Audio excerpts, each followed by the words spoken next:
नमस्कार। बांग्लादेश में तबाही का मंजर, कुदरत के आगे किसी की नहीं चलती। इस समय की जो खबर है आप सुनकर आपका भी दिल दहल जाएगा। बताना चाहेंगे, बैठ गया पूरे बांग्लादेश का सिस्टम, मोबाइल टावर खराब, गांव डूबे, बिजली गुल। बांग्लादेश में भारी बारिश और तूफान से कम 14 जिले सीधे तौर पर प्रभावित है। इन जिलों में भारी बारिश की वजह से बिजली और इंटरनेट सेवाएं बिल्कुल ठप हो चुकी है। सरकार के मुताबिक बारिश की वजह से 5000 मोबाइल टावर काम नहीं कर रहे हैं। 67 में से 50 नदियां उफान पर है, जिसे कई गांव जलमग्न है। बांग्लादेश में कम से कम 14 जिलों को इमरजेंसी जैसे हालातों का सामना करना पड़ रहा है। इनमें राजधानी ढाका, कॉक्स बाजार जैसे कई हाई प्रोफाइल ज़िले हैं। इन ज़िलों में ना तो बिजली है और ना ही मोबाइल और इंटरनेट कनेक्टिविटी चल रही है। पूरे बांग्लादेश में बारिश और तूफान की वजह से 5000 मोबाइल टावर ठप हैं। बांग्लादेश की स्थानीय मीडिया के मुताबिक भारी बारिश की वजह से सिस्टम ठप है। दूरसंचार विभाग के सलाहकार ने अपने एक बयान में कहा कि बिजली, इंटरनेट और सर्वर को ठीक किया जा रहा है। इन इलाकों में ना लाइट ना इंटरनेट। दूरसंचार विभाग में विशेष सहायक फैज अहमद तैयब ने मुताबिक बारिश और आंधी की वजह से बारिसल, सिलहट, दक्षिण तंगेल, चांदपुर, मेमनसिंह, ढाका, उत्तर कोमलिया, नौ अखाली और साथ ही साथ चटगांव, दक्षिण क्षेत्र बुरी तरह से प्रभावित हुए हैं।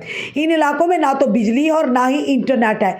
इन इलाकों में 5000 मोबाइल टावर ही ठप हो गए हैं। सरकार का कहना है बारिश की रुकने के बाद ही इसे ठीक करने का काम शुरू होगा। बांग्लादेश की 50 नदियां उफान पर। प्रथम आलो के मुताबिक बांग्लादेश की बंगाल की खाड़ी में जुड़ी 67 नदियों की निगरानी की गई है। इनमें से 50 नदियां उफान पर है। इन नदियों का जलस्तर काफ़ी ज़्यादा और है, जिसके कारण इन नदियों के पास के गांव में रेड अलर्ट जारी कर दिया गया है। कई गांव में तो जलमग्न की स्थिति है। हालांकि राहत की बात यह है कि अभी भी सबसे बड़ी ब्रह्मपुत्री नदी का पानी खतरे के निशान को पार नहीं किया है। बांग्लादेश की सरकार के मुताबिक अभी बाढ़ से कितना नुकसान हुआ इसका आकलन नहीं किया जा सका, लेकिन राजधानी ढाका में बारिश और करंट की वजह से 2 लोगों की मौत भी हो गई है। इधर मौसम विभाग का कहना है कि गहरे दबाव की वजह से पूरे देश में बारिश पर कोई असर नहीं होने वाला। अगले 2 दिन तक देश में भारी बारिश का अनुमान है। फिलहाल ये बड़ी खबर जो है ये बांग्लादेश से आ रही है, जहां पर आप खुद सोचिए कि 5000 जो मोबाइल टावर है, यानी कि 5000 मोबाइल टावर पूरी तरह से काम नहीं करे। अगर टावर काम नहीं करेंगे, मोबाइल नहीं चलेंगे तो लोगों की ज़िंदगी जैसे थम ही जाती है। एक तरफ बारिश की तरफ वजह से उफान और जो कि बताना चाहेंगे तबाही का मंजर बांग्लादेश में है, वहीं पर बताया जा रहा है 67 में से 50 नदियाँ जो खतरे के जो निशान से ऊपर है, यानी उफान पर हैं, और उसी के चलते कई गाँव जो है जलमग्न हो गए हैं। टावर 5000 मोबाइल टावर बंद है और साथ ही साथ बिजली की जो इंटरनेट कनेक्टिविटी वो बंद है, बिजली ठप है। खुद सोचिए कितनी मुश्किल हो रही होगी बांग्लादेश के लोगों के लिए कि जो इस तरह की तबाही का मंजर का सामना करने पड़े। फिलहाल अभी तक जो आंकड़ा है 2 लोगों की मौत भी हुई है, क्योंकि जब बिजली का जो पूरा सिस्टम ठप हो चुका, कई जगहों पर वायर जो गिरी होंगी उससे करंट हो गया, करंट यानी शॉर्ट सर्किट की करंट की वजह से 2 लोगों की मौत भी हो गई है।